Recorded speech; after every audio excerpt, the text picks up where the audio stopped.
Hello, welcome to this week's episode of Talking Skritt. I'm your host John, better known as Dale Ronyak. It's been a fantastic show for you. Runes and Sigil changes are in. A new PvP season begins with a bit of a bump. And PvP info from the ArenaNet PvP Let's Play and much more. But first, let me introduce you to my fellow host. He streams on Twitch where he answers the age-old question. You've been back for 1 week, and what the heck did you do with everybody else? Say hello to Age. I took him out. It's my time. It's like the overtime bug is contagious. They all left. Hopefully not for ever. Like I didn't take him out. They're busy. So I like how you have to make that clear for you. I didn't kill him. Don't worry. Yeah, I have to do that. Yeah, it's not good. It's not good. I'm a thief, man. So, yeah, they're out for today, and thankfully I'm not busy with work, so I was able to show up. And yeah, Mac, I agree. Welcome to Talking Skritt show, where we sometimes talk about Guild Wars 2. To be fair, we do it during the show. If you want to show up live, you know, like I always say, pre-show and after-show. Boy, did we get into a rabbit hole pre-show about MMORPG defining, and basically you start with the video game awards. Keely. Spicy. Yeah. All right, well, let us jump right into it. So first up, the big change we kind of talked about last week, the Sigil and Rune changes. They are now implemented. We unfortunately didn't know like what things were going to be changed, but we did know they were making that system where sigils and runes are now salvageable, and you can now craft a lot of the runes and sigils. And then there was a whole slew of new runes and sigil changes. But let's talk about the whole system first. So they had to kind of make a couple tweaks with the salvage kits. The chance to extract a rune or sigil from equipment is now a chance to salvage the upgrades directly into their crafting materials. This does not affect Black Lion salvage kits, which will continue to always extract upgrades intact. Which I know this was kind of a big... Yeah. Yeah, I was actually very interested in this because whenever I wanted a rune, like for sure, like if I wanted a rune or sigil, I would use a Black Lion salvage kit. I would just always do that. If I didn't care, I would use my other salvage kits. So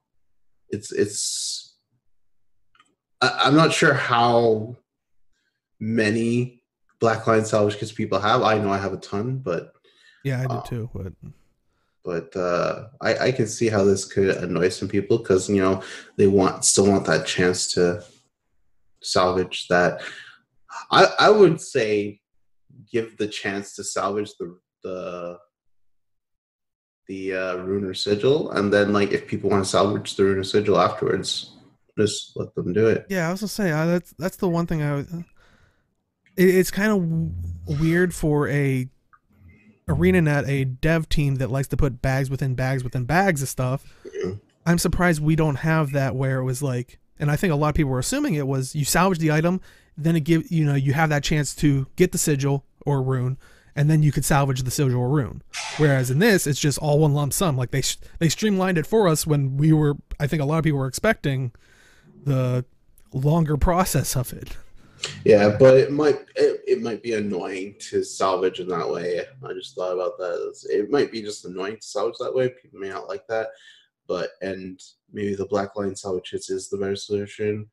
I don't know where you get them from. I honestly can't remember.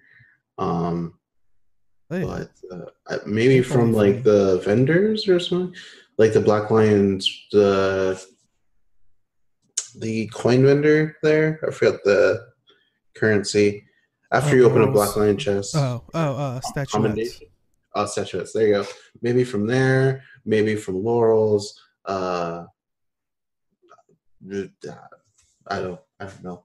I have to look it up. But if they're hard to get or require, gems, I can see how that could be a little bit annoying. Come mostly from BL Good boxes every 7 logins. Okay. No. So you can do a login reward as well. So. Yeah, I mostly get mine from Black Lion chests as well, but There's also a small chance to get them. Oh, and Oh, that's okay, what so there Netra you was saying. go. I wasn't even aware you could get them from fractals, but that's good to know. Overall, and I'm curious to know chat's idea about thoughts about it. How do you like this system of it basically salvaging everything, even the rune within it, like, except for having the black line chest? Because it's definitely seems like a lot of people were excited leading up to it, and then when it released, people were like, "We wanted it the other like we said, the option of you would get the rune and then salvage it out."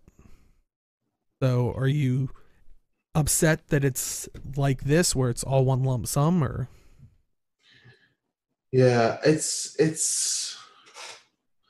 interesting because as like a level, like as a max level player, it doesn't really change much for me except for Mystic Forge daily. I can't just throw four simple sigils in there anymore. But yeah, you could just use your black line I chest, I or your could just black line buy some. salvage kit. Yeah, yeah, that's fine. Um, and I've always just extracted superior runes or sigils that I wanted from gear before I salvage everything. So it doesn't really change much for me. But in terms of like a new player, I don't know if they actually salvage and use sigils, like not even superior ones, just like normal ones, just to get through the leveling process. So that's kind of an interesting option to look at. It doesn't super matter in the early levels, but like in between like 20 to 60, I would say so. Especially if you're starting out. And like So chat saying, it would feel weird to salvage twice, or also chat saying they want you to buy the extractors or try for, I guess, a black line salvage kit, yeah, which they did lower the cost of the extractors that with this still update. But is yeah, yeah, I know. I don't know. That's just very interesting because I'd probably be okay with it because I'll probably never run out of black line salvage kits. But I guess for people who don't play often, as I do, or log in daily for or do fractals or or that whatever, have like 80 legendaries. yeah. So it's gonna be a little harder for them, I guess, in that case. So I can understand from that perspective. But I also haven't looked at the crafting system as well. So since you salvage the stuff into moats and things like that, so Yeah, I and don't know how much. chat saying they actually prefer this method. Uh, it looks like chat's a little hopeful that this is a precursor for upgrade, like basically rune sigils as upgrade unlocks, like I guess like a wardrobe type thing or anything like that, Uh, to possibly lead to eventual templates down the road, so far down the oh, road that it's like, yeah. Is that something at the end of the road? Oh no, there's just an 20, ant on my lens. Like 2019 is the year of the 2019. templates. Oof. Year of the 2019, I think template. it'll come out early then, if that's the case. Yeah. I mean, it's entirely possible they made the system in terms of Yeah.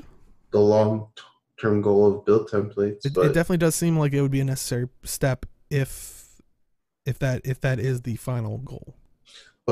how does that really play into it? Is it just eliminating?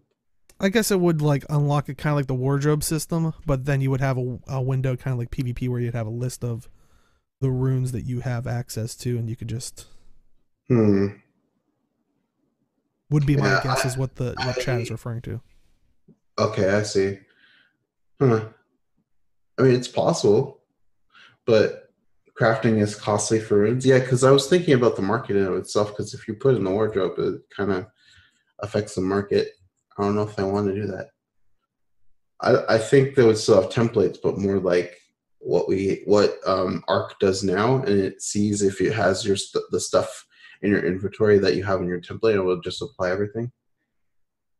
So at that point, would they then chalk it out to, well, it would be a convenience to just have it like stored as something and sell in the gem store, like the ability to I, store your runes and I don't sigils think like they that. put that in the gem store. I think that would be an actual feature that Okay. people would cry pay to win and all that stuff. So. Well, people will cry pay to win for everything. Yeah, that's true. But if they ever did a feature like that, it would just be a Yeah, I general would hope feature. not, but Yeah, that would be highly amusing though. Uh, I'm an uh, anarchist. I'm sorry. no, they also said that the Sigil of Mischief, the Mystic Forge recipe for all versions of the Sigil, have been removed, and same with the Rune of Snowfall. Uh, and What's also that? the potent lucent oil and enhanced lucent oil. The recipes to craft these items have been made available from the Huntsman crafting trainer. So Okay, a let's little, do touch up work looks like. nice. But and we'll Yeah, get does it. We'll get more in depth into the actual rune changes themselves. We're just this is kind of the patch notes in general. So I know people were excited to talk about some runes that really enhanced some professions. what's the one? Yeah. But speaking of professions, there were actually slight changes to some of the professions, but not on a grand scale that we would have expected. Because I know a lot of people were thinking we could have the Rune and Sigil update that was going to be changing all the runes and stuff around, which we'll talk about. But also, since it was leading right into the start of a PvP season, they tend to also do a balance patch on their professions. Luckily, and this is one thing I was kind of concerned about, was like that's a lot of stuff to just kind of throw in as variables and not have super balanced out. So luckily they didn't do too many profession changes. Okay. But yeah, some of the profession changes, like for example, in the engineer, they got Toss Elixir U for underwater, fixed a bug in which this skill could target an enemy rather than releasing the direction the player was facing. For Mesmer, Evasive Mirror, they just clarified the description. Revenant, Rising Momentum, fixed a bug that removed more movement speed than intended when Facet of Nature was deactivated. And Warrior to the Limit, this skill no longer causes Warrior to shout, "I will avenge you." So little, I wouldn't even consider this a, balance. Yeah, it's just more like bug Yeah. fixes, I guess. So do you think they'll hold off on a balance update till the next season, or do you think they're going to spur one on like halfway, throw one at us halfway through, or? Because we're halfway in November, and December is probably their focus is on Winter's Day. Mm, So we'll probably see a balance patch next year, honestly. Because I don't really see one happening unless it's to fix some bugs or some weird sigil reactions with different professions. So yeah, I don't see anything until next year. uh, The focus on Winter's Day is, I think, for this first. so yeah, also we talked about it last week since they teased it during their extra life thing, is uh they released 2 PvP maps for testing. Jin's Dominion, which is a 5v5 conquest map, and it is open for beta testing in unranked and in custom arenas. Uh, oh, okay, they're explaining it. So Elder Yasmi, the Fickle, has drawn competitors into the mist to fight for her amusement. From time to time, she will open up a capture point in her bottle. The team who captures it will be granted a single-use skill. Interesting. So there's Yeah, new that's achievements for that as well, so that's cool. yeah.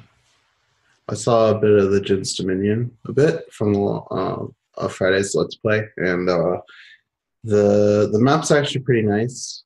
Reminds you a lot of Abby, and the special skill is apparently a damage buff, a cleanse, a Connie cleanse, and I think something else, which is really good for and I think it's for everyone on your team, if I recall correctly. Oh, okay. So yeah. Also, the other map that they brought out was Asura's Arena.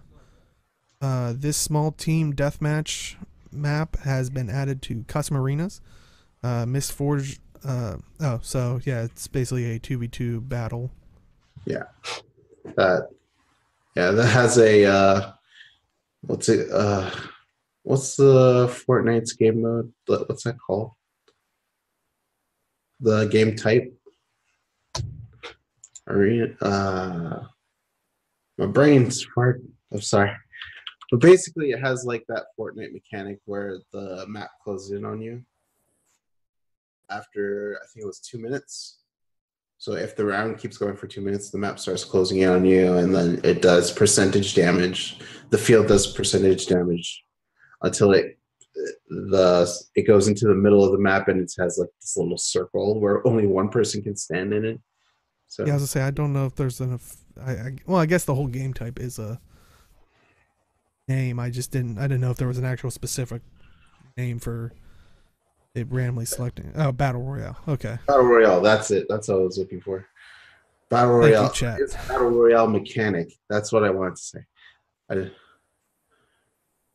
Yeah, but it has that mechanic and it's pretty cool. And apparently they've done it for other 2v2 maps that they've had or tournaments they had in the past, which is interesting. Yeah. Yeah. So hopefully you'll be able to test those out. So hopefully, they pass quality standards and we'll see them in game, or little tweaks and stuff here, and we'll see them in game nonetheless. Also, Mistforged Glorious Heroes Armor has been added to the League vendor and the Tournament vendor. Similar to other Ascended PvP armor, this armor set can be upgraded to the Legendary tier. So, and Sigil of Annulment, Loss Aversion now removes only 2 boons as intended. Okay. Chat saying problem with 2v2 maps is that it is only in custom arena, and they said they won't put it in queue. Yeah. And I can understand that for especially ranked, because the idea of esports, you don't really have varying, unless it's a specific tournament about random game types. Usually it's always the same game type, just different maps. Yeah, they're only going to put it apparently for tournaments, and the 2v2 map anyway. Just Dominion is probably seen ranked once it's good enough. They're apparently going to make we're going to talk about it later, but they're going to make a 2v2 tournament that's happening this month. So yeah, I like the chat's suggesting they should make 2v2 tournaments in between 5v5 ones. I would like to see, especially I'd like to see more maps for each game type, and then queues for those ones, and then heck, maybe a queue of, I don't care, I just want a PvP, throw me in one that will queue you for every game type. But yeah, I don't know, more maps. I mean, granted, I know it takes a while. I'm not expecting more maps by the end of the year. Assert your dominance. Yeah, you know me, I'm the hardcore PvPer. They should all listen to me. There you go. You heard it here, folks, guys. Dan wants more maps. Yes, more maps that I can avoid. But yeah, so nice, PvP changes and new maps, always a good thing. World changes. So marked, this effect has been updated and will now reveal enemies for 5 seconds if they remain in stealth for 2 seconds or more. This effect is referred to as detected. How do you feel about that, thief? I play Sword Dagger, which is an evade build, so I really don't care anymore. Oh. Well, F me. Also, a new trick added, target painter. Throw a trick that allows the player to mark up to 50 enemies in a targeted radius of 360 for 30 seconds. This effect cannot be avoided, and it costs 10 supply to deploy. Oh. That's an interesting one. Yeah, that would be good for scouts that can get in and get out, really just mark a group and then get away as fast as possible. Yeah, for up to 30 seconds, that's actually pretty huge. Because Yeah, if you bring like,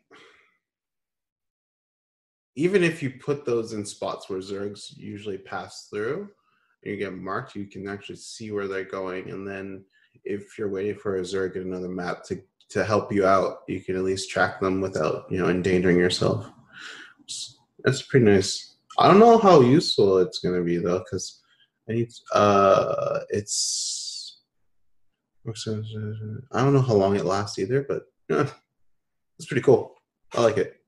Yeah, It's and they neat. also have the stealth disruptor trap. This trap has been renamed as the target painter trap, and will now mark up to 50 enemies in a 1200 radius for 30 seconds.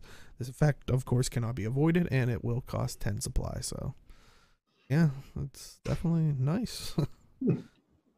Also, participation will no longer decay outside Warrior World. As a result, rewards based on participation, pips, and reward tracks will be delayed until the next full tick when entering Warrior World from outside other Warrior World maps. So, I think that's a very nice change. Because I know I've been guilty of it where it's like, okay, winding down for the night. Well, I want to get my full participation. Like, so it's like I literally sit at the gate, be like, all right, let me, go do laundry or like set up for, whatever I want to do afterwards, like getting ready. It's like, while it ticks Okay. away. So, Yeah. so yeah, definitely think it's a nice little quality of life change. Yeah, that's pretty nice. Dip out and come back in later. Yeah. But any other thoughts on the patch itself in general? Not really much outside of the I Rune mean, we'll Sigil kind of get stuff. into, yeah, we'll be getting Yeah, further into like the other things here, but um pretty much. well, without further ado, so like we said, with the new Runes and Sigil update, uh or new system they added, they made tweaks to some of the Runes and Sigils, like set bonuses and stuff like that. And we do have the list here in the patch notes, and we'll throw it in chat. And of course, watch us on YouTube. The link will be in the description. But we figured instead of trying to go through one by one, because then we would be here all day, um, if chat has a couple they wanted to pick out or anything like that. And I mean, Yeah. I'm curious, like, how many people's like aren't like sets were ruined, like they had to change everything up, or maybe was yours made better? I mean, definitely curious about that. It seemed like some of them remained consistent. Like the 50% on critical ones, they got changed to like 100% on critical, but kind of like changed, like have an ICD or maybe adjusted ICD, something like that. There are some that actually got improved, like battle, I think is an improvement. Um, because you gain 5 stacks of might for 12 seconds when you swap this weapon while in combat. Cooldown's the same 9 seconds, so you can actually, if you're a PS warrior, it's actually really nice because you have consistently just weapon swap every time, and you're always, triggering might stacks. Um, I haven't honestly looked at my builds that got horribly ruined, but I mean, the one I mainly was worried about was my Revenant, and because that's the one I mostly play, and he uses Runes of Rage. And granted, this isn't like a, you know, like this is a build I just made up, but basically relies around Glint, the one facet that basically keeps Fury up. okay. So with Runes of Rage, originally it was you get Ferocity, Ferocity, Fury duration, and then the 4 and 6 were 25% chance when struck to gain Fury for 15 seconds. And the 6 bonus was plus 20% Fury duration, while under the effects of Fury, gain plus 5% damage. So since I was able to constantly keep Fury up, I would always have that plus 5% damage bonus. And then if I had to switch stances, the Fury duration, all that stuff, allowed it to kind of sometimes almost cover, the whole, swap out, swapping back to Glint to, so I would have like no negative effect, but sometimes, depending on the situation, I'd stay in whatever for longer. But the new change was, of course, you're getting the Ferocity, Let me see. You're still getting the same amount of ferocity. You still get the same amount of fury duration, though for the 4 set, you get, instead of 25% chance when struck to gain fury for 15 seconds, you get gain fury for 8 seconds when entering combat. So for me, that really doesn't have much of an effect. Like I said with my build, how I just always have fury on. So for the 4 for me, it was still kind of useless. Okay. I guess I could start in a different stance first, maybe, but that would be the only benefit from it. And the 6 for it still has, while under the effects, you get plus 5% damage. So I'm really glad I got to keep my 5% damage. So that's what I was worried about. Nice. Yeah. There's some sigils that seem like they just got straight up buffed, like cleansing, at least in terms of non-PvP. Doom looks like it got a bit of a buff. It got 2 more extra stack of poison. You have strength, 100% chance of critical gain might for 10 seconds instead of 60% chance. You know, some of the sigils actually got really buff. I think the only one, well, Geomancy got nerfed a little bit. The duration on bleeding went down a bit. I think the only one that really got hit was concentration. So boons you apply last 33% longer for 7 seconds while you swap to this weapon while in combat got changed to just a flat 10% boon duration, which a lot of people have a problem with because, you know, people depended on concentration for that extra 23%. Yeah, as I say, I thought I heard like a lot of tanking, raid tanking, mesmer, like chronomancers saying like, Yeah, you know, it's ruined. The sky has fallen. that I don't use concentration for myself. I use I have like a certain amount of boon duration, and then I get the rest from a trait.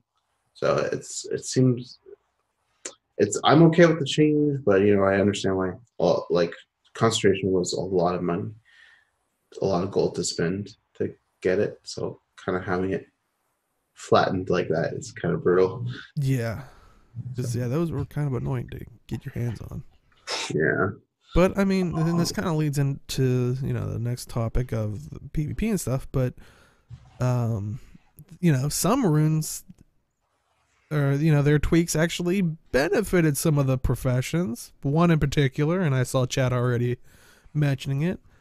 So the Necromancer, I think Scourge in particular, right? It was a Scourge build Yes. that you relied on, but so yeah, Scourge was even more ridiculous in PvP, but it was, this time it was mostly due to the Rune of Sanctuary, which let me see, I have it right here. So originally it was 20, you got vitality, boon duration, the 4 set bonus was 25% chance when struck to gain retaliation for 4 seconds, and the 6 was when struck below 20% health, gain stability for 5 seconds. They changed that over to basically giving vitality and boon duration again. Actually, you are getting more boon duration. It looks like another 10% on top of, because originally you were only getting 5%, but it looks like you're getting 5 and then another 10 later on. But the 6 is gain a barrier equal to 20% of the value of incoming heals. So why would that have been a problem, Age? There's a trait Scourge has called Abrasive Grit that so when you grant an ally a barrier with this trait, it removes conditions affecting them and also grants them might. Didn't have an ICD, and it was 2 stacks of might for 6 seconds. So triggering this trait consistently is with that trait on is pretty broken. Yeah. Because I think I know the one that was circulating a lot was the one from my teapot, who was basically just auto attacking and reaching 25 stacks of might and literally it would be constantly removing conditions. So, which auto attacking that's probably not intended. Yeah, so they kind of nerfed that, and given the gravity of the OP-ness of that, they kind of had to do a fast solution. It may not be an ideal solution that everyone likes, but what they did was they They deleted the changed it. necro. Oh, what? No. No. What did you want to say? No, that's fine. So they changed Abrasive Grit to have internal cooldown. I think it was 5 seconds, but they compensated a little bit to give them more stacks. I think it went from 2 to 3. I think it was 3 to. Let me see. 3 stacks of might for 8 seconds. Yeah. Some people are okay with it. Some people aren't.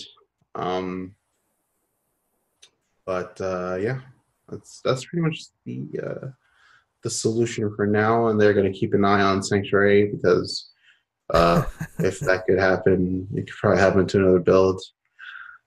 So yeah, we'll see what happens. Think about it. Uh-oh. Don't say it. They'll... Yeah, I'll come back to you. But yeah, I'm sure that's going to be one of the focuses for the Necro when they do their next balance patch, especially with this and, whatever else Sanctuary will get them into trouble with the other professions. But I don't know. Overall, I didn't mind the Rune and Sigil tweaks. Like, granted, I haven't gone through all my professions yet, and granted, I don't have super builds for them, so I'm sure I could just be like, okay, let me switch it out. It no longer works. But if you have one of the high-end rating builds and that horribly shifted and now you're out hundreds of gold, let us know. I'm kind of curious. Or maybe it's hey, I bought these earlier because I was thinking about switching back and forth. Now that it switched, I saved myself 100 gold because now they're skyrocketed. Maybe you're yeah, I got a great build now because I stored cheap ones, or because I think even Chad even said their Lich set that they had kind of just for goofing off even improved. So it's win. Yeah, Eagle looks pretty good now too. You get, instead of the 6 bonus 6% damage against targets with less than 50% health, it's plus 125 ferocity, plus 10 damage against targets with less than 50% health. So it's that's just a straight up buff to that one to make it more viable. So if you're running a build with a lot of power but not a lot of precision ferocity, that's good for you. I might actually play around with that one. Yeah. There's evasion rune. Looks like they swapped it, just increased just the swiftness duration in general, and you gain swiftness for 6 seconds after evading an attack. So I know one that I think kind of got a lessened nerf, if I'm not mistaken, because I used as a joking off of a Reaper build that was kind of a kind of melee goofing around in open world PvE, where it was basically dagger fighting in wells while and going into Reaper when you just wanted to mess things up. But I think I used Runes of the Assassin. It was the one that was basically, as they took more damage, you could do more damage to them. It was if they're above 75%, they do 2%. You do 2% more damage. Okay. I think that was the Assassin. I'm trying to scroll back up for it. Infiltration? That's it. Assassins infiltrate. That was along the same lines. But the kind of tier things were plus 2% against foes with less than 50% health. Also plus 4% damage against foes with less than 50% health, and then eventually 6% damage. So my question is, would that have actually stacked in the rune? I always mentally thought that, but I mean, because every other time with those kinds of things, if you look at a rune set that's plus 25 to this stat plus 50, that usually stacks. Yeah. So it looks like it does stack. Yeah, so you could basically net 12% more damage once they hit below 50%, which kind of tended to be nice. But the new set, before you only really got precision, now you're getting power and precision, and then the 6th set bonus was plus 10% damage versus foes below 50% health, and you will gain vigor for 5 seconds when entering stealth. Whereas it kind of switched away. Like you're losing the 2% damage, but also what I liked about it, because it kind of made me like, I'm a necro, but I always I'm like kind of like a thief, because it was like, the 6 on the old one was when struck below 20% health, cloak for 4 seconds. So it was like, pff, I vanished, and they're like, wait, I thought I was fighting a necro. Yes, I thought that's what the mobs in PvE were saying. But yeah, unfortunately, that doesn't really benefit me anymore, because my necro, I don't really think I have, with my daggers, I really don't have a reliable stealth with like all wells and daggers. I see. So, it's like, gain vigor for 5 seconds when entering stealth. I really don't have that option unless, there's someone else there that's providing stealth. So that was a little bit of a disappointment. So,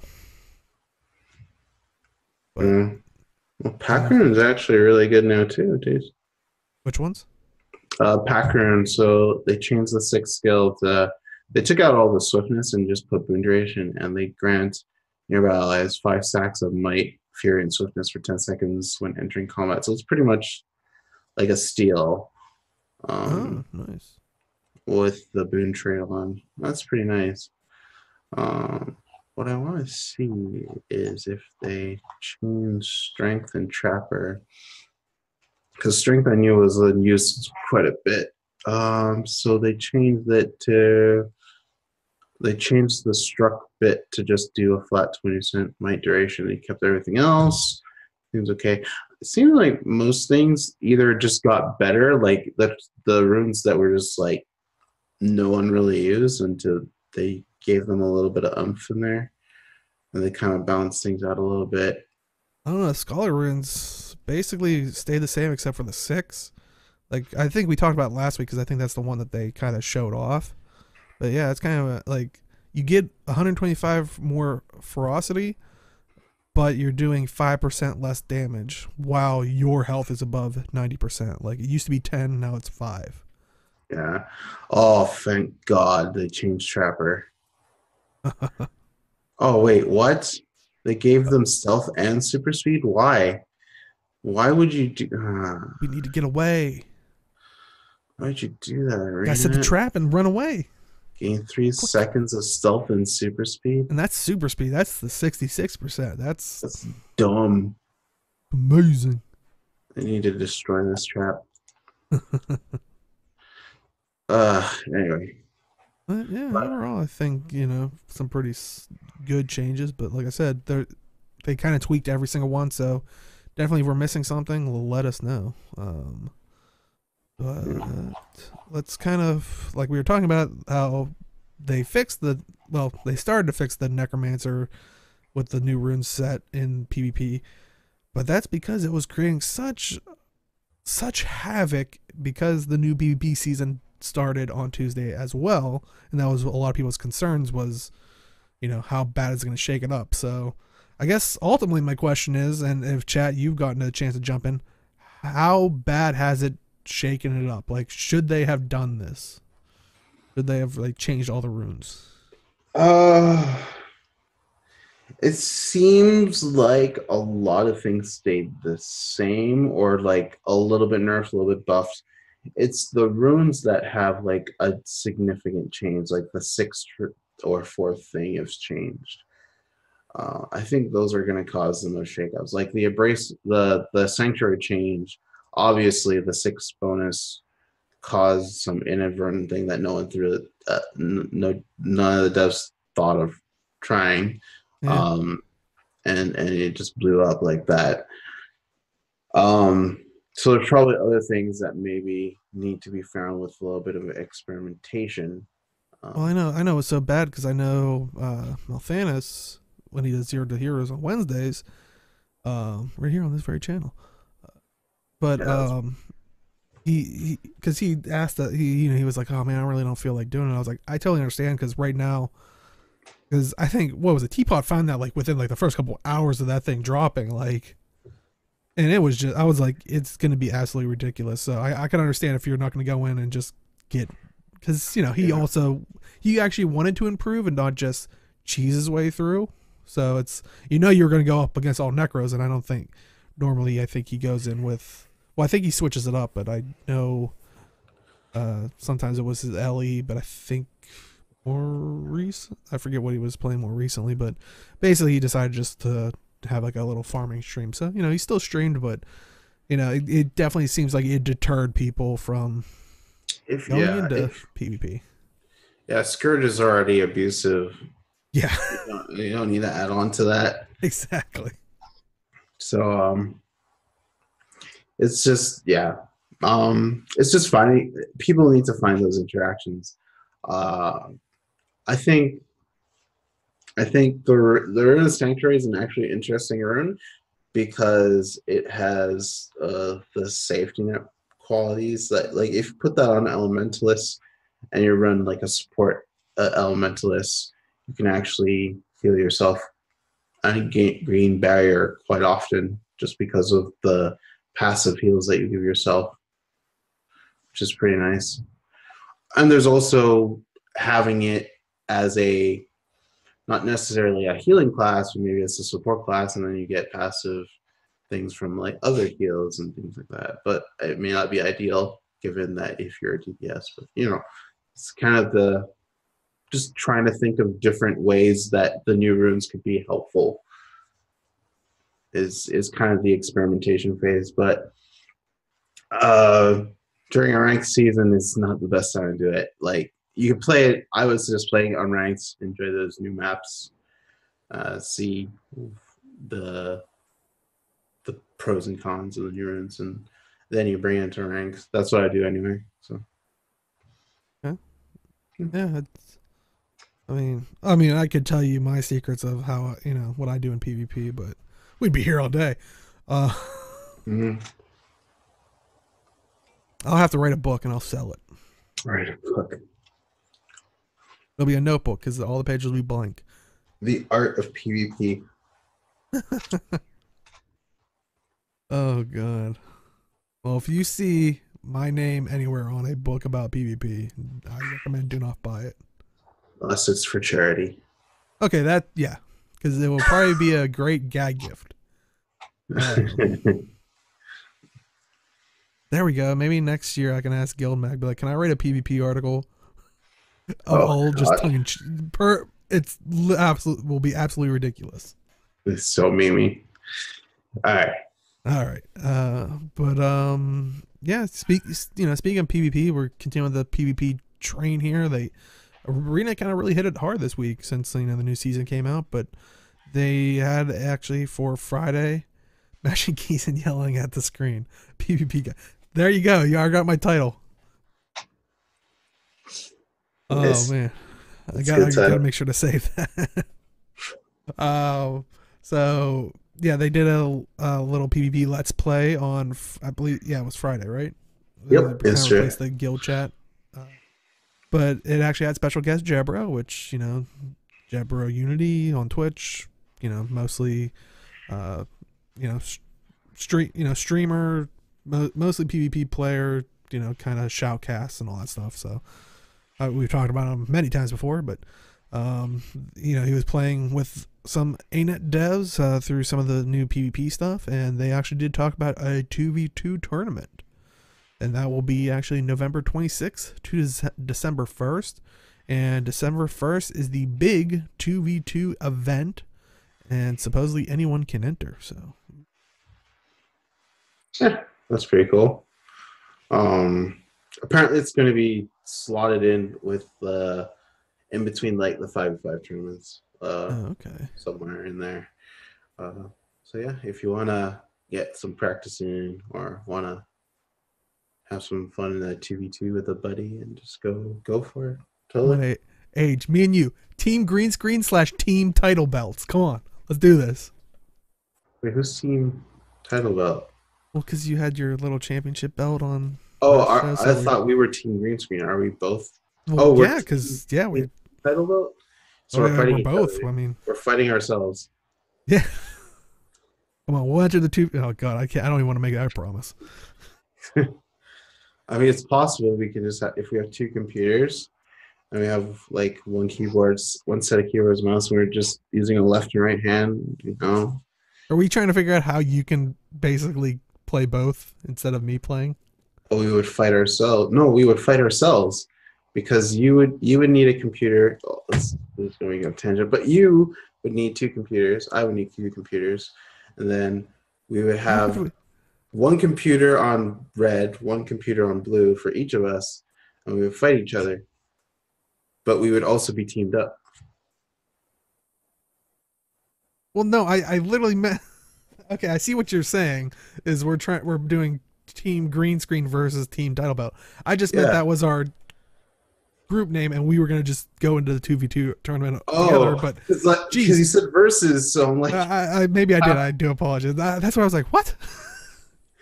I was like, are you really just trying to find a way to not play with me again? Like you're like, I'll No. just control both computers. Don't worry. I know it's against toss, but I think ArenaNet will allow it just so I don't have to play with you. You know. Oh, because you said green screen versus team Yeah, title belt. I guess I'm I did. like, I do. like we're both. So how do we fight? It's like Yeah, okay, I let's figure absolutely this didn't mean out. it that way. But whoops. Figure it out.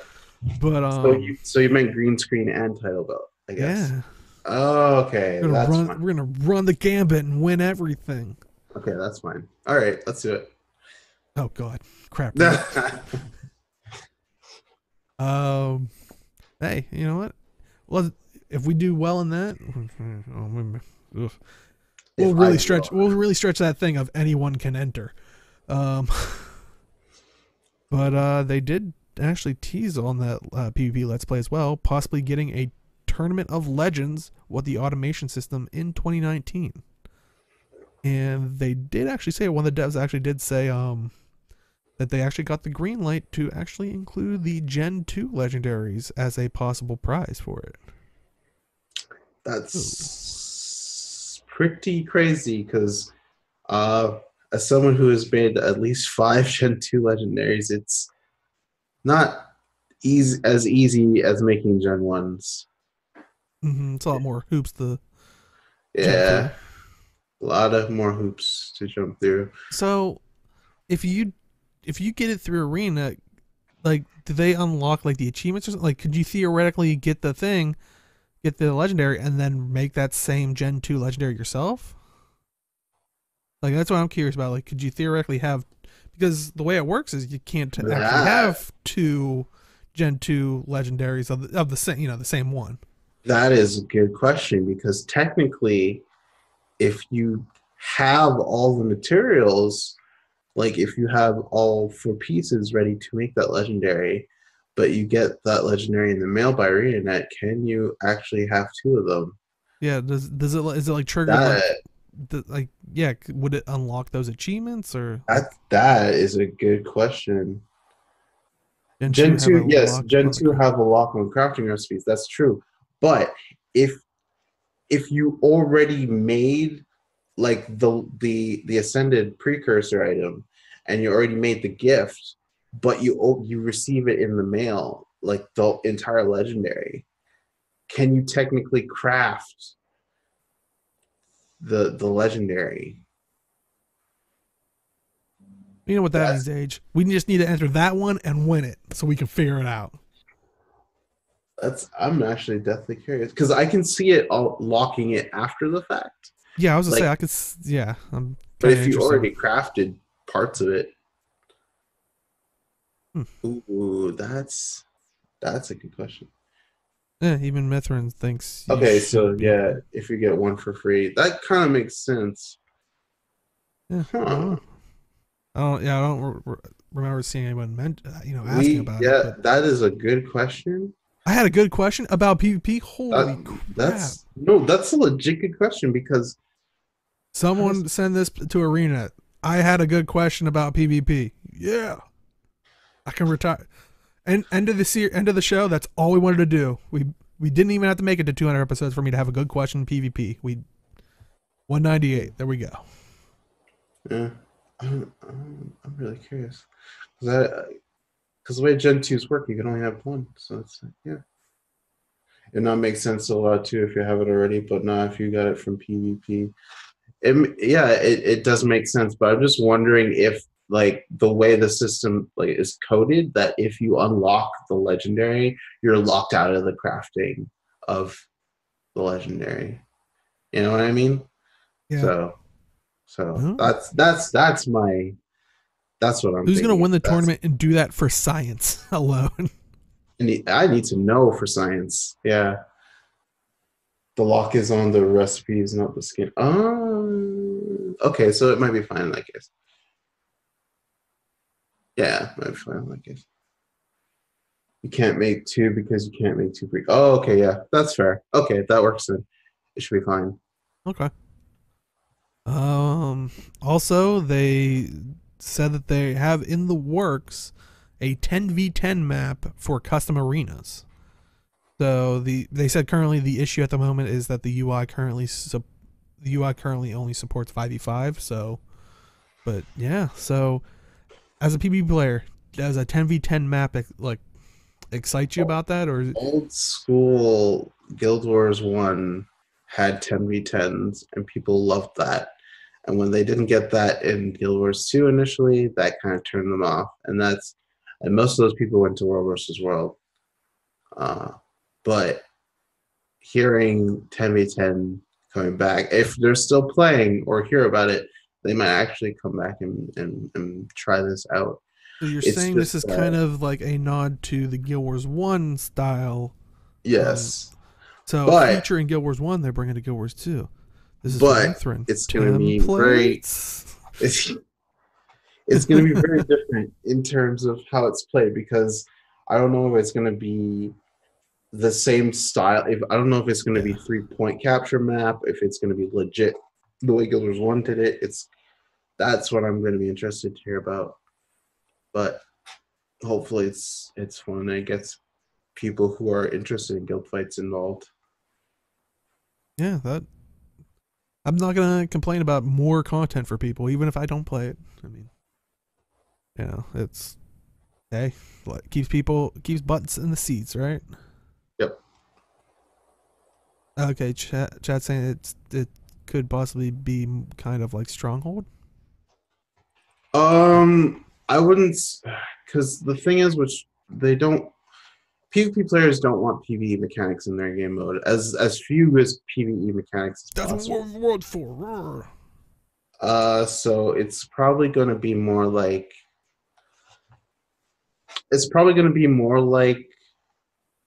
World versus World in terms of, to Zerg's posturing. It might be kind of like that, just trying to find an opening and going in. But it could be a control point map type of deal as well. Like there's one point on the map and they have to fight for control over a amount of time, kind of like how Overwatch does it up till they tick to 100%, something like that. There's so many things that they could possibly do. Um, but yeah, it's gonna be very interesting. Yeah.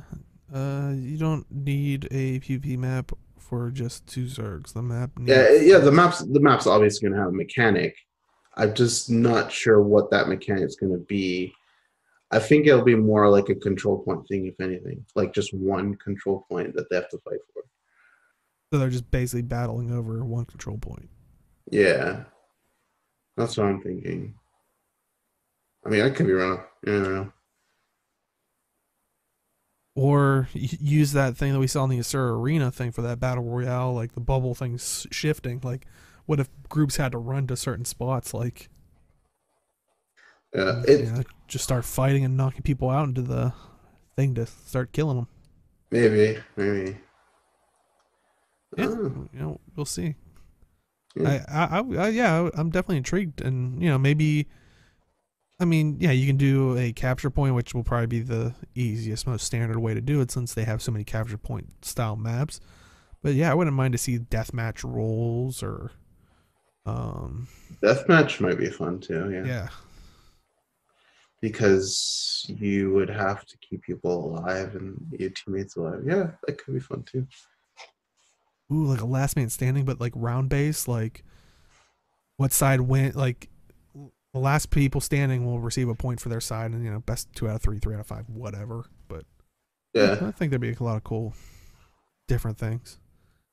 Maybe, oh, I mean, this is total like I don't, we never really had it, but it kind of harks back to the actual Guild Wars 1 stuff of, guild versus guild, where you basically had to it was basically capture the flag, but you kind of defended on your guild thing or on your guild hall.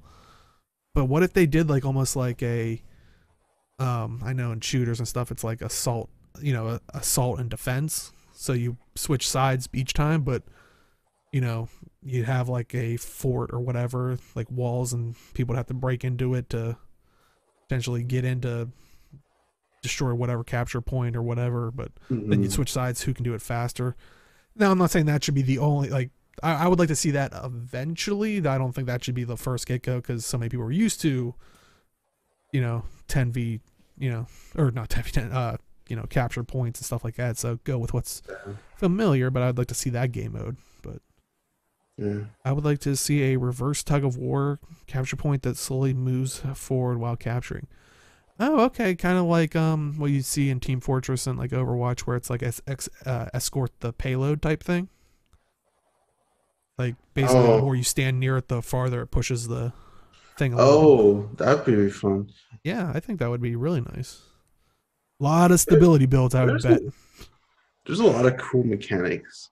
I think Arena will come up with their own like special mechanic, because they'll probably like take ideas from various games and kind of like just meld like 2 or 3 really good ideas into one thing.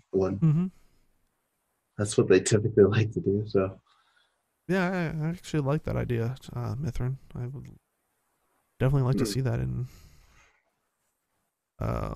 But any final thoughts on PvP in general? Any of the new maps, teased map, or potential, future maps?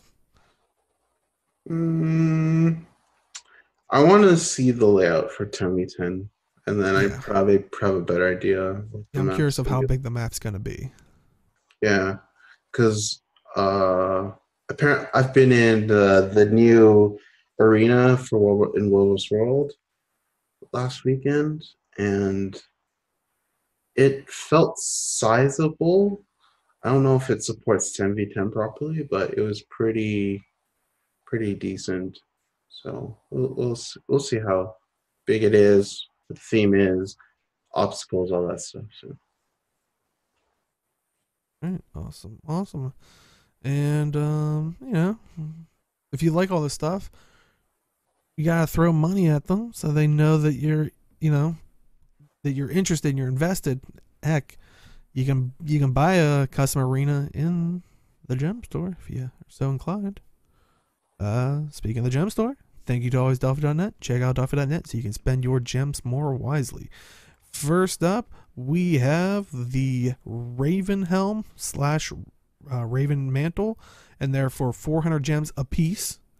So what you're seeing there is their actual armor pieces. So they are purchasable separately. So you can just buy the helmet, or you can just buy kind of the shoulder pieces there, but you can mix and match them. I thought you could. Oh no! Yeah, it's 200 gold. But I thought you could buy. Well, spend gems, switch it to gold. There you go. It still works. That's how much PvP I do. I thought there used to be a bundle or something. Maybe I'm mistaken, where you could get like game time and anyway. I don't know. But yeah, you can. It's kind of funny. Like, as you can see the char, I was like, hey, they finally put Tengu in. Oh god.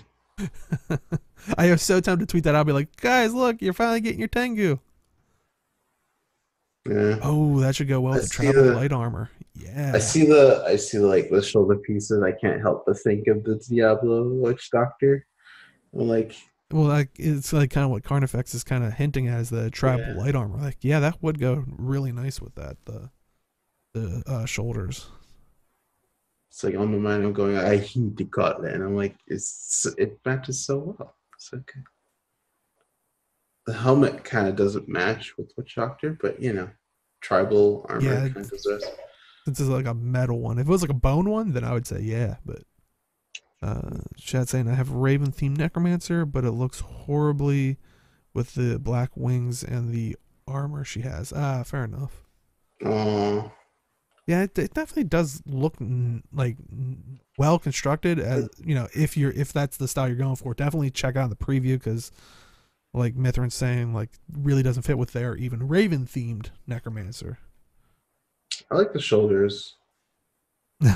I was actually just thinking that, Mac, when you get to the first one that's kind of showing off the dye job of the orange one, the how it dyes the buttons, it does kind of look like a face or like. There you go. It kind of does look like it has googly eyes, but so there you go. If you want to look like a guy in a Muppet costume, buy this as well, and you can dye it that way. Maybe this is in honor of that what's his face retiring as Big Bird finally. So there you go. You could yellow this up. You can walk around as Big Bird. Hmm. But yeah, you can pick those up for 400 gems a piece, so 800 for both. But yeah. Also, in the Blackline chest, they've updated the Blackline chests, and they update them to the Battle Hardened chests. So you get the Battle Hardened kit, which contains valuables, rations, and a competitive reward track boost. And I believe people were saying that it's about the equivalent of like the daily reward things, like potions you get that increase your reward track and stuff like that. So, because I guess a lot of people were complaining like, oh, it's gonna be pay to win. It's like I forget. I think that Shaman like calculated like you had to do it like 20 times like to complete one reward track or something like that. But it's like okay, it's pay to win if you're gonna ridiculously pay for a like Competitive reward track boosts just offer various rewards. It's not. It's like you just put on like a random booster you can get from your guild hall. It's like, I don't see a big deal. Oh, I thought it gave you something that you could consume or something. My bad. I wonder what they were talking about then. It could Anyway. be. It could be a boost that adds on to your reward track too. But Okay, again, yeah, I thought that's what people were saying, but if it's that, then still, it's just you're getting materials and stuff. So. Slippery slope, we're all doomed. It gives an orange potion you consume. Okay. Oh, so like the PvP one, I guess. Oh, it is a competitive reward track. I guess it is PvP. Huh. But what's inside the chest? So, for uncommon, the stuff that's kind of returning or been placed in there, the Envoy Scythe Staff Skin, Wild Magic Backpack Glider combo, the Desert King Weapon Collection, and the new thing that's in there, it is the Desert Throne, Desert King Throne, which you can kind of see here, which it is absolutely lavishingly ridiculous. And it's I love it. I heard a lot about this one. It's like it's super epic out of all the chairs that you can get in the game. Yeah, I heard a lot of people were kind of upset with it because yeah, it even puts like two braziers next to you, and it's massive. The As you can actual see, throne is freaking nice and everything. It's like I'm like, yeah, I can see why people are a little irritated by that. I mean, yeah, I think the people's stance on it was, yeah, like chat saying, bigger and more elaborate than the raid throne. Yeah. I mean, the thing is that I will say I'm not saying it's an excuse, but I will say though that the throne was an initial seems like an initial thing that they were trying to do with chairs in general, and I don't know if I don't know if management said, hey, these chair things seem to be popular, let's invest in it, and then they threw more artists at it. I don't know if that's a thing, but I do see people getting a little irritated about that, especially since it is RNG in the Blackline chest. Yeah, honestly, it was one of those things like I don't play even Dobio that much. He's like more of a joke character. But when I saw that, I was like an over elaborate like lavishing like annoyingly to the point I could see Farron owning this like really shiny chest or chair. I Mhm. was like, I gotta get that for Dobio. Then I was like RNG. I was like, yeah, if I come across it, sure. If not, I'm just not even gonna. Yeah. So it's Ironically enough, I just wanted to throw a bunch of money at the gem store just for lulz. you And want this to is probably throw a bunch of money at the gem store for lulz. yeah. I mean, you could throw a bunch of money at me and I'll laugh the whole time if that would make you happy. I mean, I'm here to help. Well, the idea was that I would just see what I would get, and then anything I could give away, I'll I give would you the give away. same thing that they will give you. Absolutely nothing.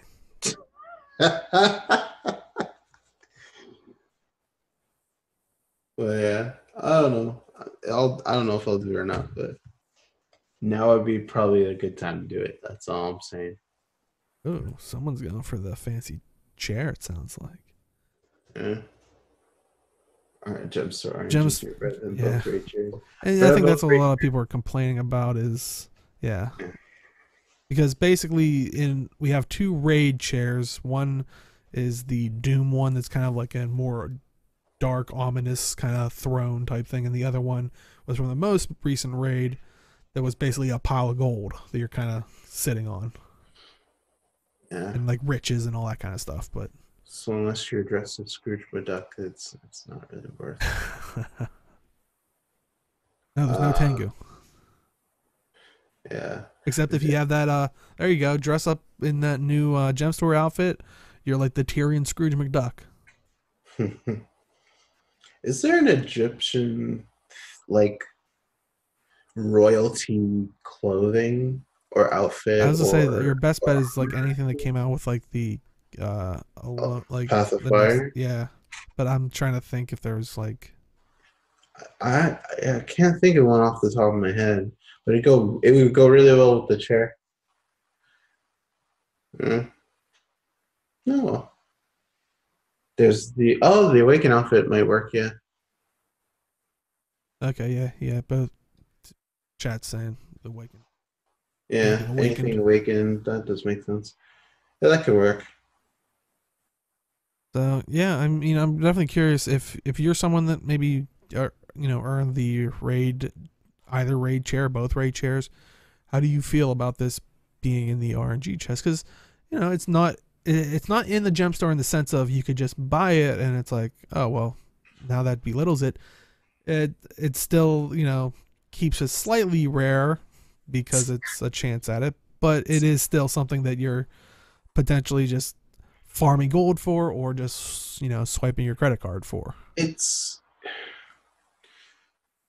it's not something you need really, right? But it's something people want.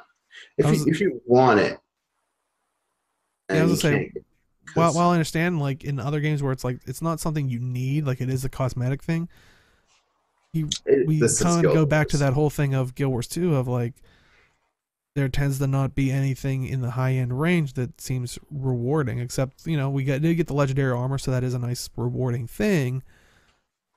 But Yeah, once you do Fashion Wars, you kind of really can't show it off because you might yeah, change the look of it, so then it's no longer legendary looking. yeah. Whereas this, This is come on, pretty. this is the one thing in MMOs. When people are done with their ending and content, they just AFK in towns. How are you gonna AFK in town on a giant golden throne? Yeah, I feel like I feel like if it was on par, if the I feel like if all the chairs were fairly on par, like there was one in the gem store that was like okay, it's a like a round table like chair, but I feel like if this was on par with some of the Raider ones, it would be okay, or like the new Raid one at least.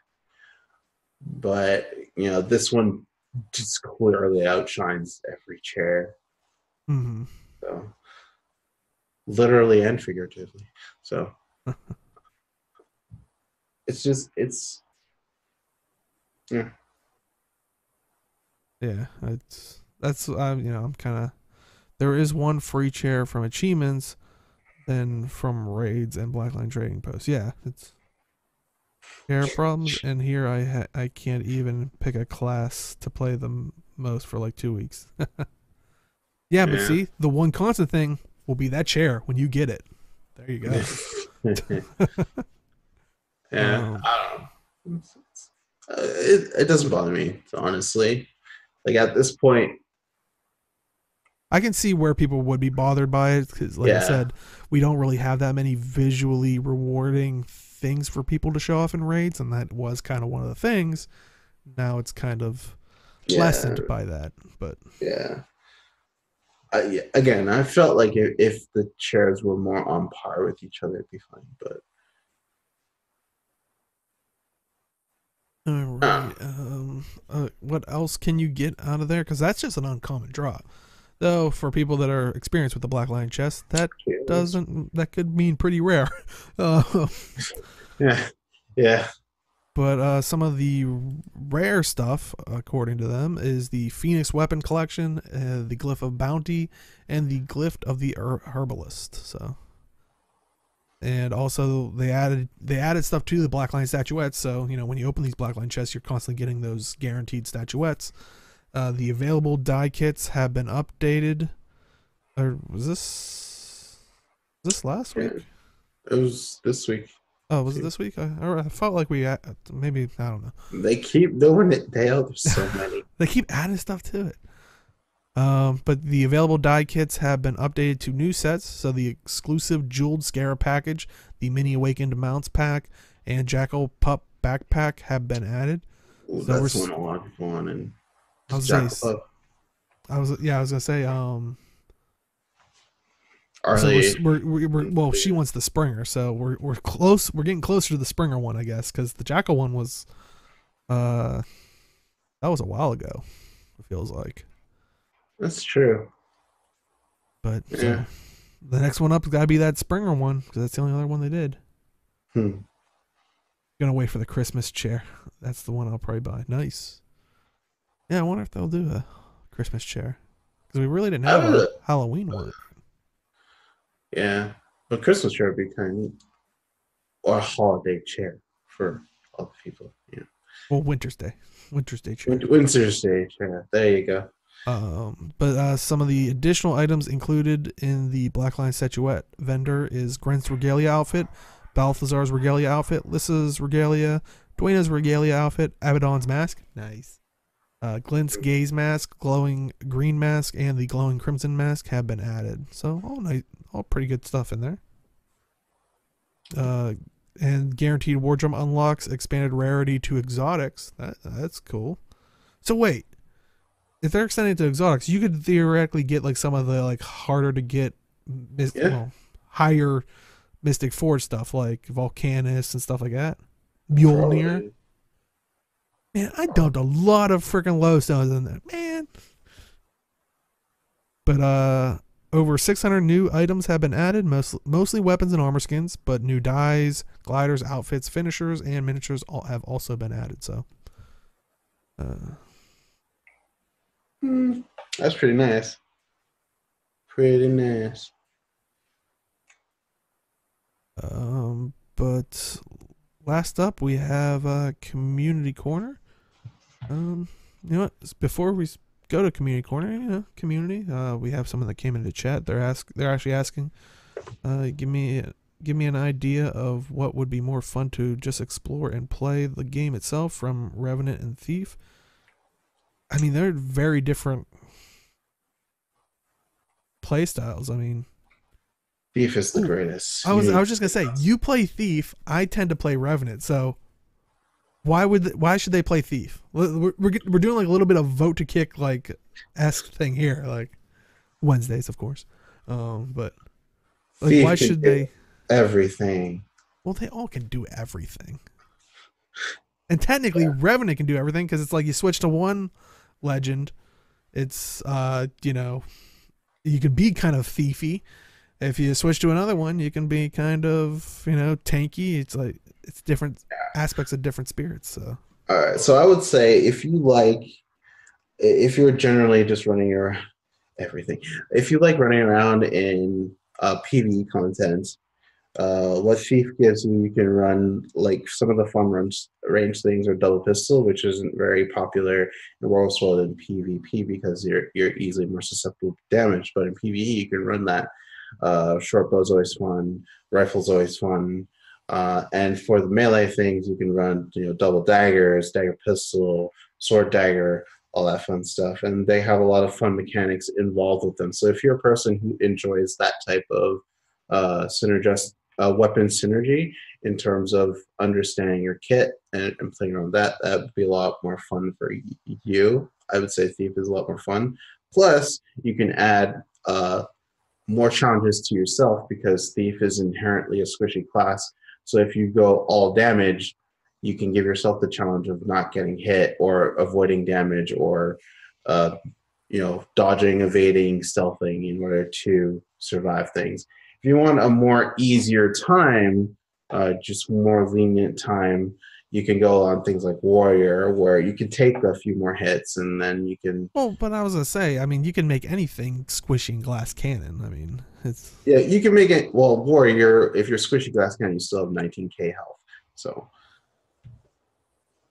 but um, that's my sense on I Thief, do though. like Hat's suggestion of Thief has more disengages. I would also recommend. I mean, because for me, it would probably boil down to what skills like your playstyle and what you like, maybe the skills and weapon combinations. So I would recommend just going into PvP. I know it's going to change like the stats or something, but the animation, how they're going to kind of function for the most part, will pretty much be there, and you can kind of swap those weapons out and make sure you like. Because yeah, if you prefer the Thief of like blipping around with their short bow, that's kind of a big thing to get around faster. That's not really on the Revenant, but You have mounts now, so it's if yeah. you have Path of Fire, you have access to mounts, which makes that kind of negated. But if you don't have it, yeah, short bow is really good for getting around.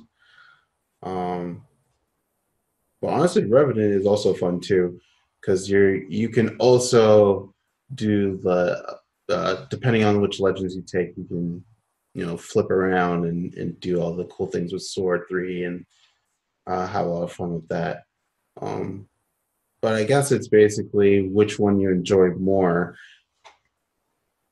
So I don't think we can answer that for you. It's basically up to you to decide which you Yeah, enjoy it's playing probably a more. bad answer, but it's really comes down to your play style of, Yeah, do you want to yeah, kind of sneak around more in the world where you have to be more careful? Because, like Age was saying, you're squishier.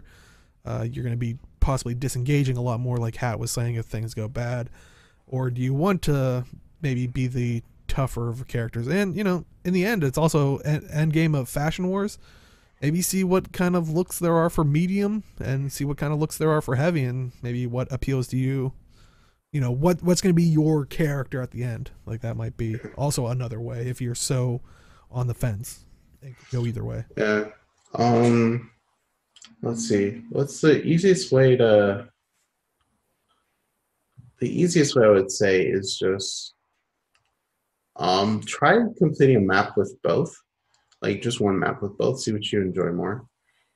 Um, but also look at other games that you play and try to make that bridge to the professions and guilds too. So if you play like assassins, rogues, thief is more for you. If you play more like warriors or kind of brawler like um, classes, then revenant Yeah, is more in if you your. play like a magic user that also wears plate, but not necessarily a paladin style, I would say the Revenant might be more your speed because they do wear the heavy armor, but they are, depending on what things you go into, you're casting like spells and stuff like that Yeah. to an extent. So I will also say Revenant has more diversity in what it could do because it can heal, it can do Connie damage, it can do power damage, it could uh not tank in the traditional sense, but it can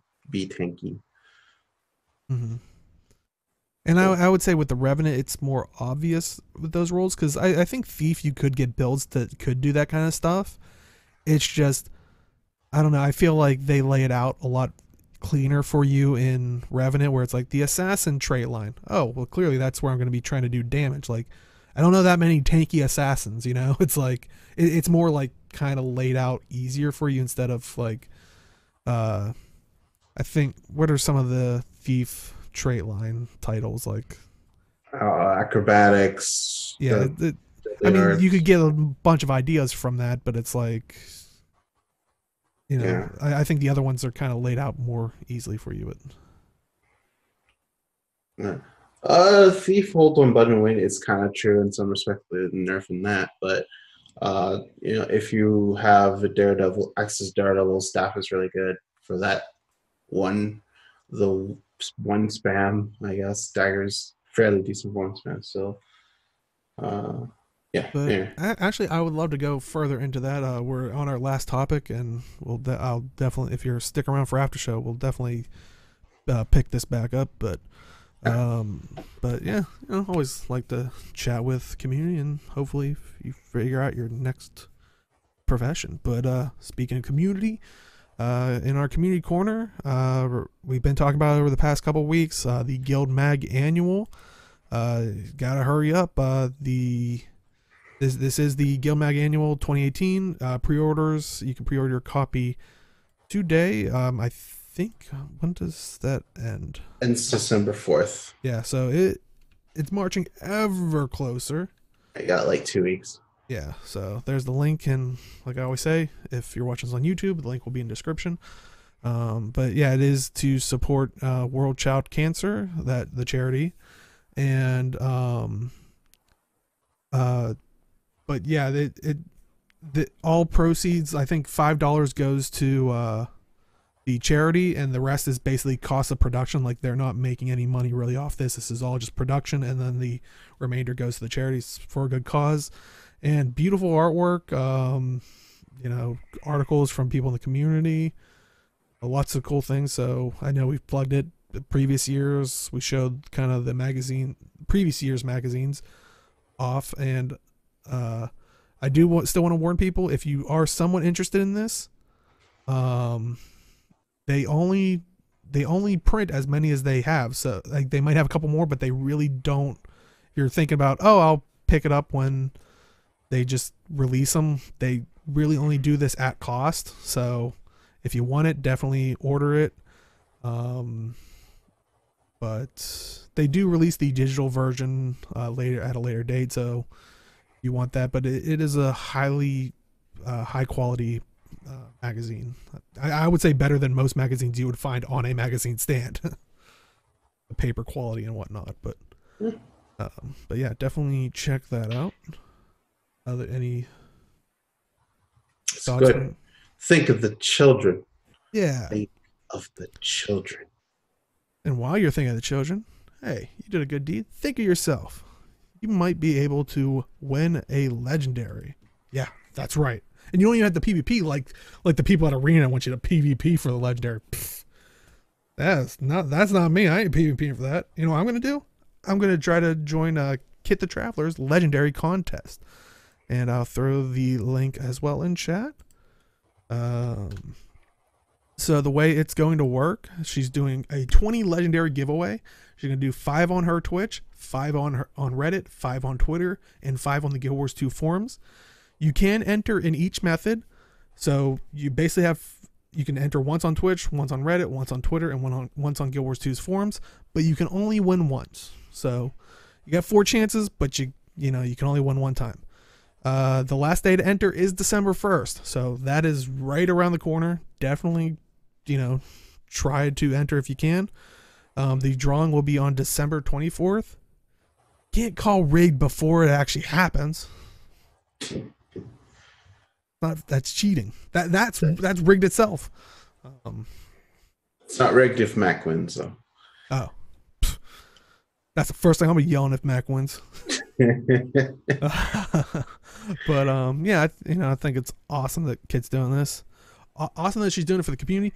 Absolutely insane trying to craft 20 legendaries, but It's doable. All right. Well, you guys are on a completely other level than I.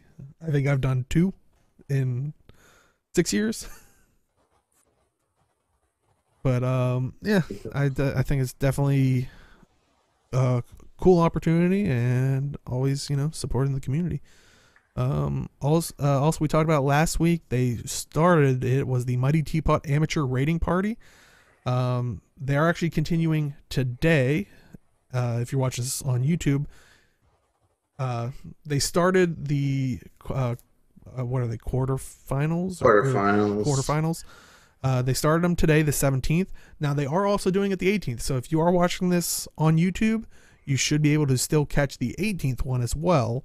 That will be on Mighty Teapot's channel, twitch.tv/Mighty Teapot. But yeah, the goal is to clear and finish in the raid wings, including the new Mythrite Gambit wing. So even if you maybe just want to check them out, this is probably a good opportunity. But there's over 60,000, an over 60,000 gold pot, and all these people on the 17th, so today and tomorrow, have already won something for just making it this far. But it's like, who's gonna get the big pot, right? So yeah, should be fun. It's good. And what's interesting, for those who don't know, it's not pros entirely.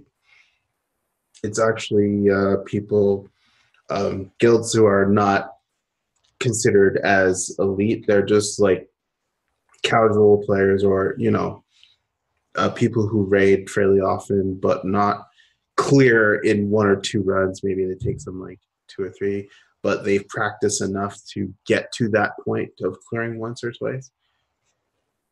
So it gives you a good idea of if you put in. Yeah, I was gonna say the goal wasn't to display the high tier elite, elitist raiding guilds. It was to show that, raiding is approachable for, anybody, because it is that stigma of raiding. It's like, oh, it's only for the, top percent, like 1 or 2%. Yeah.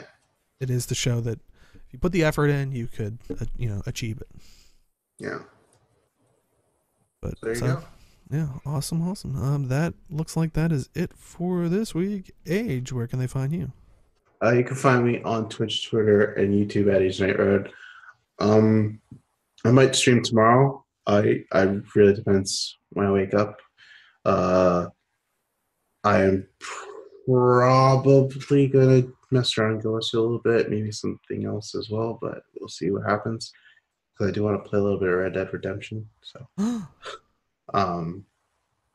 we shall see. But I'm trying to get back into the streaming thing, but it's gonna take some time. But yeah, we'll see how it goes. Awesome.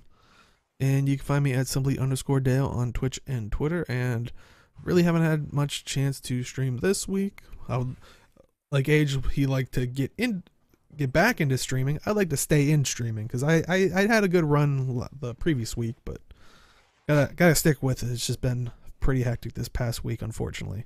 But yeah, I would like to hop back in. Been kind of playing around Diablo 3. Warframe just dropped their new update. I've been having fun with that every once in a while. Did get Destiny 2 for free, so maybe we'll... you jumped in that, eh? Well, I haven't jumped into it yet. If I do, I kind of want to do the whole brainwave thing, since it'll be like a blind playthrough. So I'm kind of like, gotta find a good time when no one's gonna bug me out, outside of the streaming thing. That tends to happen too, where it's like you get ready and then someone's like calls me up. It's like, hey, can you come over? I need you to do something.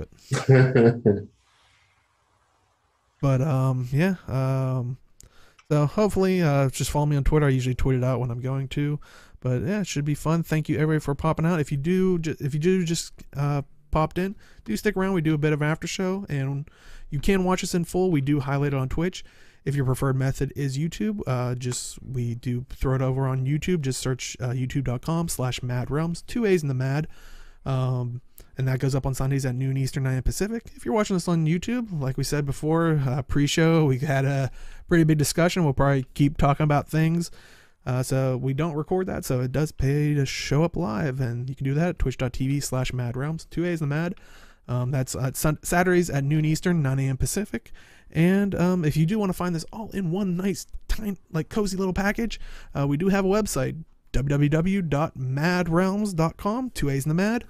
I'm noticing a pattern. Yeah, it's that goes up kind of right around when we throw the thing up on YouTube. So Sundays at noon Eastern, 9 a.m. Pacific, and that is the one area where people have asked for it. They wanted an audio version of this podcast. So if you aren't aware, that is where you can get it, on the website, maadrealms.com. 2 A's in the MAAD. But yeah, that is it for this week, and we'll see everybody next time. Take care, and bye. Take care, guys.